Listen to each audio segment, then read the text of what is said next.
Hello guys, நம்ம இப்போ video கொஞ்சமாக தான் போட முடியுது. ஏன்னா நமக்கு முட்டி ஃபுல்லாக இது பாருங்கள். நேற்று கீழே விழுந்துட்டேன். முட்டி ஃபுல்லாக எவ்வளோ வீக்கமாக இருக்குது பாருங்கள். முட்டி ஃபுல்லாக எவ்வளோ வீக்கமாக இருக்குது பாருங்கள். வீக்கமே இன்னும் குறைய மாட்டேது. கையை வச்சது ஃபுல்லாக முடிஞ்ச அது இதுவாகுது. என்ன பண்ணுறதுன்னு தெரியல. நடக்கவும் முடியல, முட்டியை மடக்கவும் முடியல. ரொம்பவும் கஷ்டமாக இருக்குது கைஸ். நல்லா வீடியோ கொஞ்சம் தான் போட முடியும் என்னால்.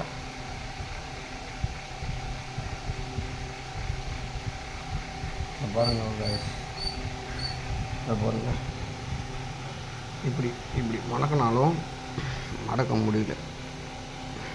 இப்படி கொஞ்சமாக தான் மடக்க முடியுது. காலை ஃபுல்லாக குடையுதுங்க கைஸ்.